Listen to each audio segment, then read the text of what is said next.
Chau, Cristian. Castro, Qué bien, qué genio. cómo nos gusta tener a Cristian presente siempre, todas las mañanas acá los sábados. Mira esos gritos que pega, es Sí, infernal. y porque él es un metalero. Metalero Que canta. Recién viene también y me dice, ¿viste que lo engancharon todo vestido de cuero y tachas en un recital de una banda metálica? Le digo, sí, claro, si le gusta el metal. Tiene un tatuaje en la espalda de un grupo metálico. Es metalero él. Claro. Sí, por eso canta tan bien. Fíjate cómo llega alto. Tiene la voz de Barilari ahí. Te pega un esos sabes. Ya que el dueto Barilari y él. Qué emoción. Bueno, qué lindo. tiramos ideas acá. Bueno, vamos a meternos en la lectura. ¿Te gusta leer? Me bueno, encanta. Un libro muy interesante que habla de historia y de historias, ¿no? Migrantes, crónicas de los recién llegados, Recién justamente hablábamos con Dami, otra cosa que le vamos a preguntar a ella, Giselle Kleidermacher, espero haberlo dicho bien, es licenciada en Sociología y doctora en Ciencias Sociales por la Universidad de Buenos Aires y además autora del libro Migrantes, Crónicas de los Recién Llegados. Este libro que retrata historias reales de quienes llegan hoy a la Argentina desde contextos complejos y encuentran aquí espacios de libertad y nuevas oportunidades. Le damos la bienvenida a Giselle. ¿Cómo te va acá, Damián y Darío? Hola, te saludamos. buen día, Giselle. Buenos días, y pronunciaron bien mi apellido, gracias. Kleidermacher, ¿está bien? Es difícil. Está bien, Kleidermacher o Kleidermacher. ¿Y el tuyo de dónde es? ¿Alemán? El mío es alemán, así es, un abuelo alemán. ¿Estuviste por Alemania? Nunca estuve, nunca llegué allí. Mirá vos. Bueno, estábamos justo, no, te lo digo porque estábamos justo recorriendo al principio del programa castillos por Europa y bueno, y estábamos viendo que obviamente los castillos de Alemania son divinos y están en lugares siempre muy verdes, bueno, y obviamente que está la referencia al de Disney, pero bueno, nada, era una cosa para meterte en lo que estábamos charlando al principio del programa. Bueno, muy interesante esto de la historia y las historias de los que llegan, ¿no?, migrando a la Argentina. ¿Cómo se te ocurrió esto? Este libro surge de un recorrido previo que fue con migrantes de origen africano, de origen senegalés, y luego surgió esta propuesta de ampliar la mirada hacia otras nacionalidades, también que habían llegado recientemente, algunos no tan recientemente, pero que no son parte de las migraciones clásicas que solemos estudiar, ¿no? O de las que solemos hablar. España, Italia... Sí. España, Italia o Francia, o países limítrofes también. Claro, países limítrofes. Escuchar, sí. Así que un poco la propuesta tenía que ver con eso, ¿no? Con mostrar este mosaico de otras colectividades que están también en la ciudad, con los que nos cruzamos en nuestra vida cotidiana y no sabemos tanto, entonces muchas veces el desconocimiento es una fuente de prejuicios, de estereotipos.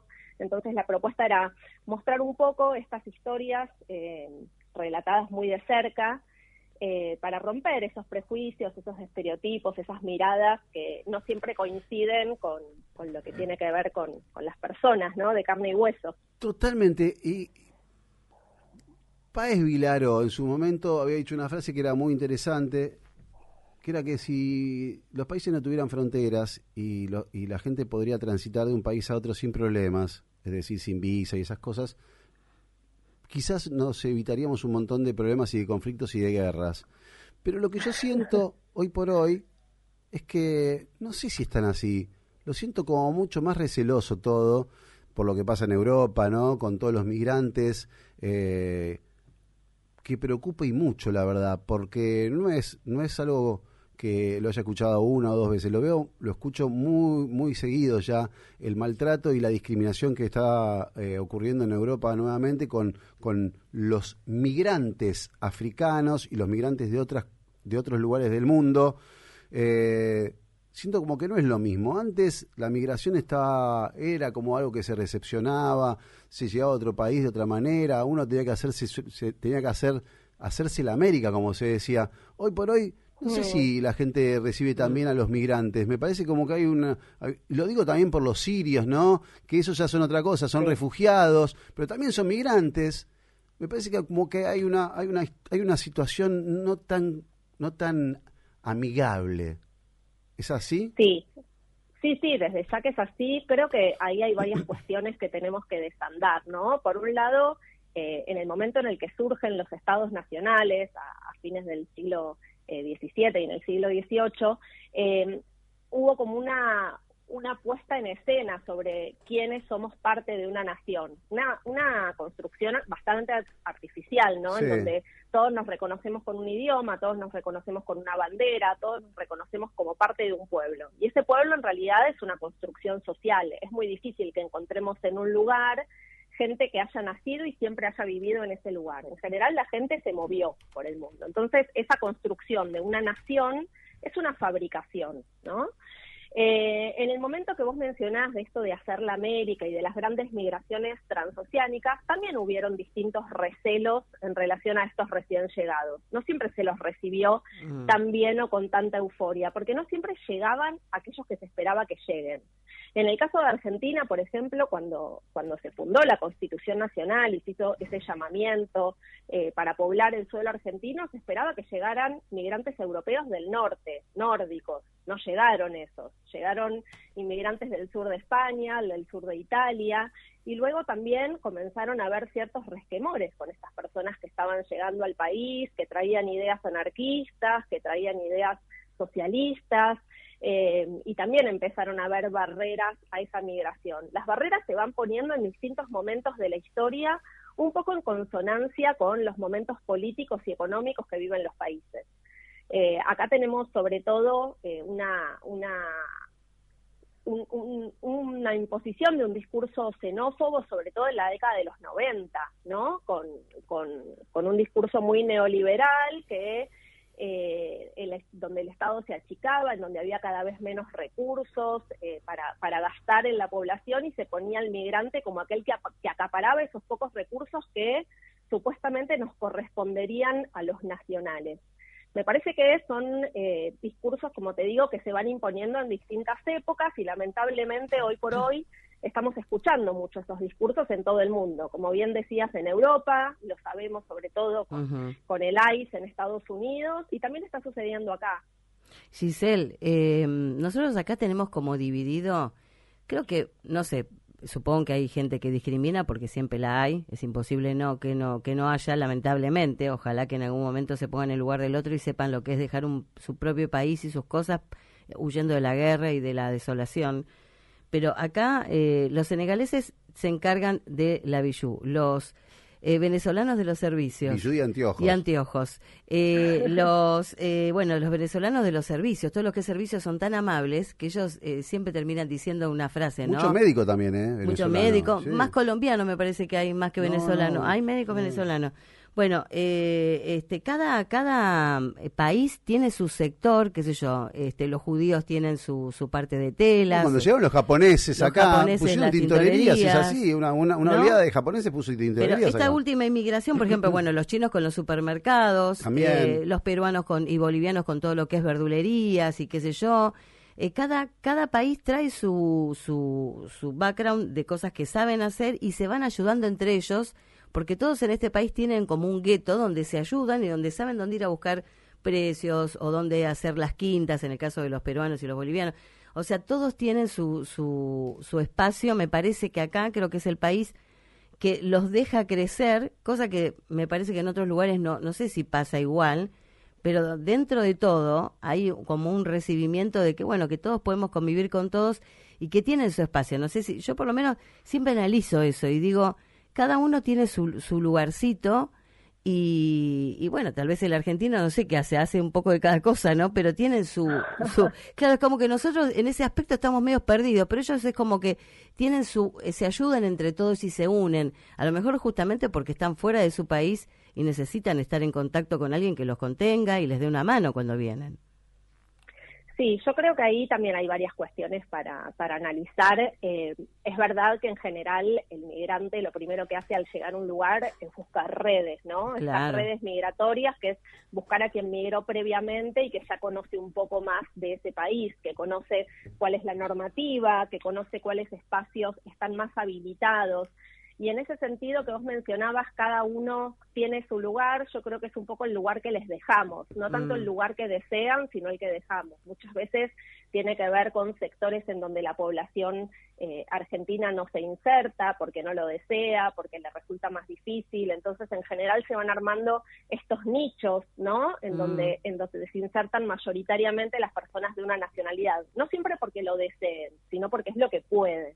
Y en ese sentido la Argentina ha pasado también por distintos momentos de mayor apertura o mayor restricción, tanto documentaria, ¿no? Hemos tenido distintas modificaciones en nuestra legislación migratoria, a veces más abierta, más receptiva, con más derechos hacia los migrantes y por momentos más restrictiva y con mayores dificultades para poder acceder a un documento.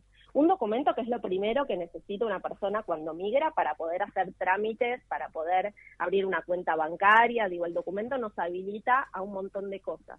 Eso no quiere decir que con el documento alcance, luego se necesitan otras tantas, ¿no? Pero claro, es la primera barrera que deben sortear las personas que llegan a un nuevo país. Claro, bueno. Entonces, muchas veces, sí, esa inserción laboral en determinados nichos está condicionada también por esas cuestiones, por el idioma, ¿no? Hay distintas cuestiones que van ahí ayudando o dificultando la inserción de las personas. Está bueno. Bueno, estamos hablando de migrantes, crónicas de los recién llegados. Bueno, y este laburo que te habrán mandado, ¿no? Porque la verdad que historias de qué tipo nos podemos llegar a encontrar y de qué origen. Bueno, se pueden encontrar historias de migrantes chinos, tanto supermercadistas como quienes han buscado y han encontrado otros espacios, incluso en la radio, por ejemplo. ¿Cómo es eso? Pará, te hago la fantineada. Pará, te dice. Escúchame, pará, porque claro, primero que el chino hay que entrarle porque no es muy de comunicativo, ¿no?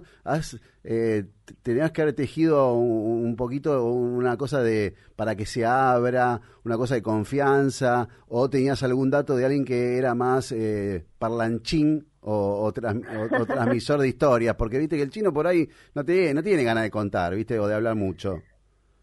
Bueno, depende, ¿no? También ahí tenemos varios estereotipos. Hay veces que sí, que quieren contar, que quieren hablar. Hay personas que son más tímidas y hay personas que son más extrovertidas, como en todos lados. A veces sí el idioma es una barrera importante, ¿no? En la comunicación.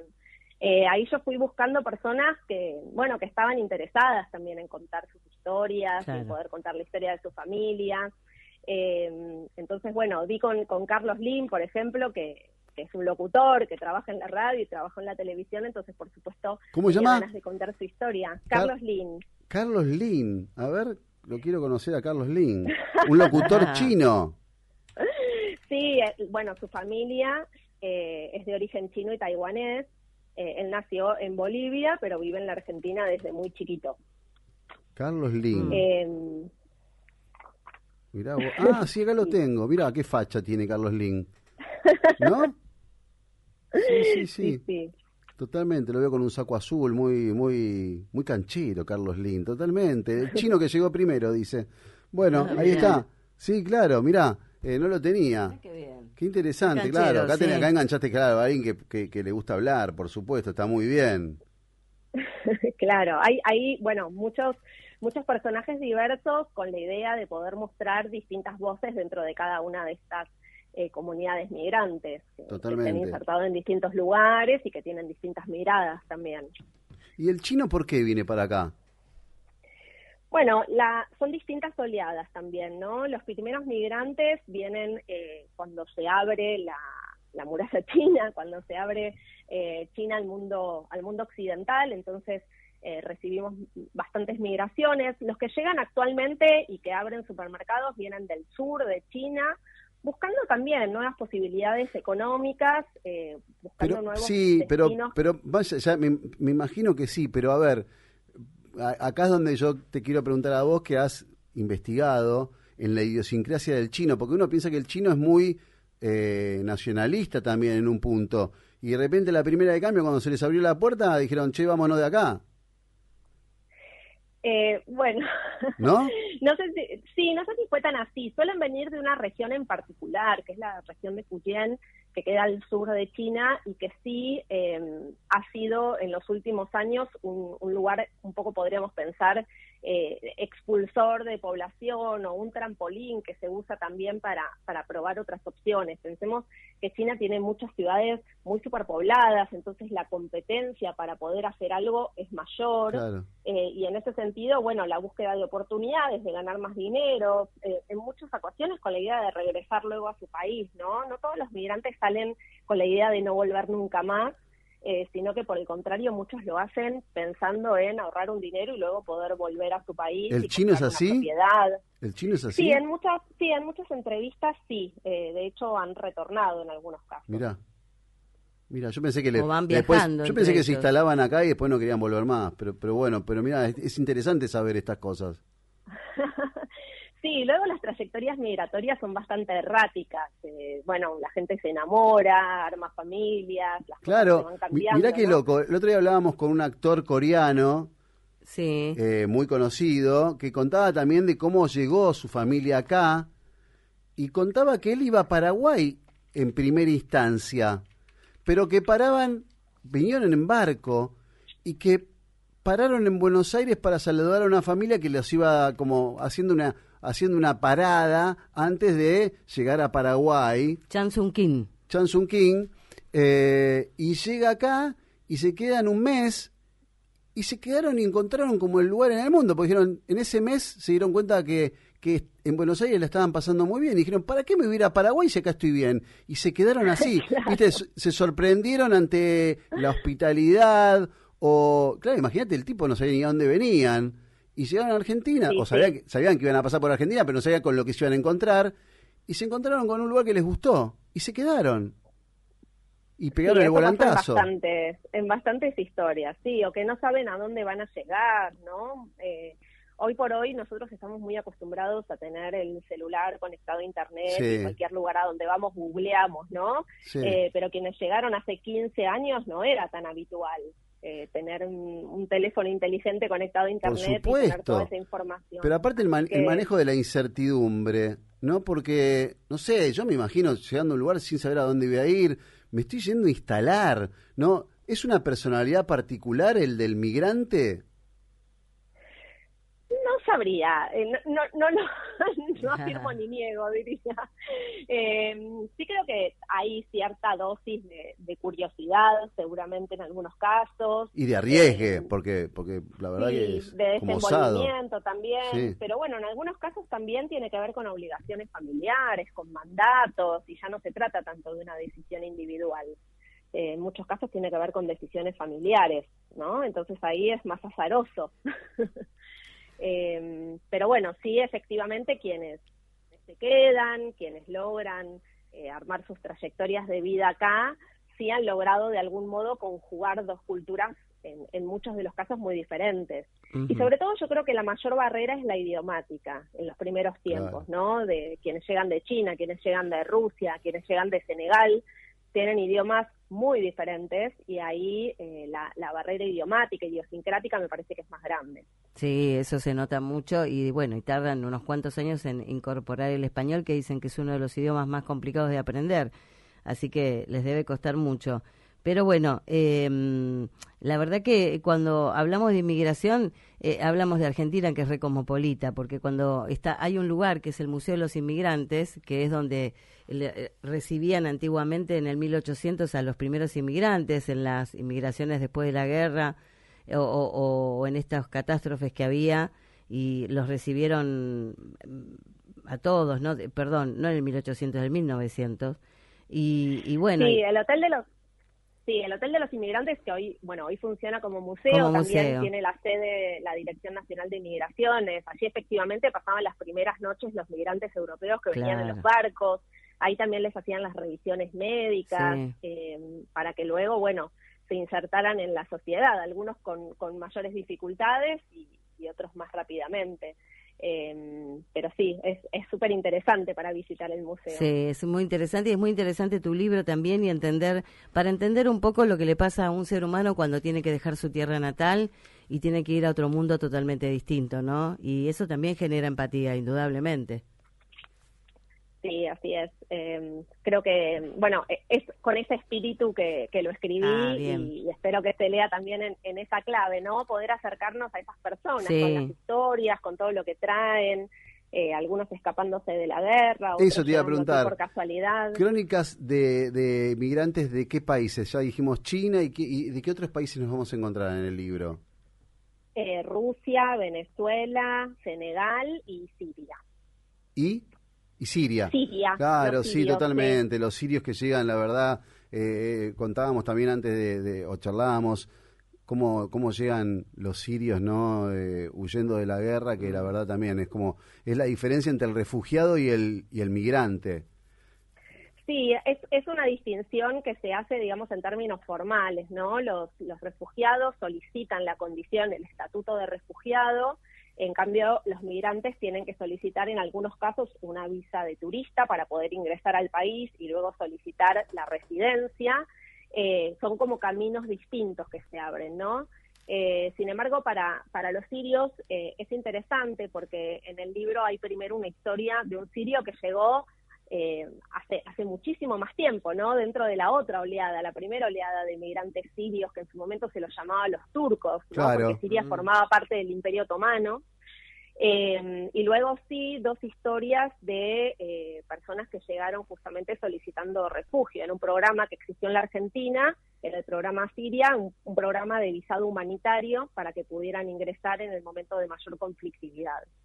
Mirá vos, qué interesante. Bueno, recomendamos a todos el libro Migrantes, Crónicas de los Recién Llegados, este libro que retrata historias reales de quienes llegan hoy a la Argentina desde contextos complejos y encuentran aquí espacios de libertad y muchas oportunidades. Giselle, te mandamos un beso grande y buenos éxitos. Muchísimas gracias. Un beso. Un abrazo. Tu ciudad, tu historia.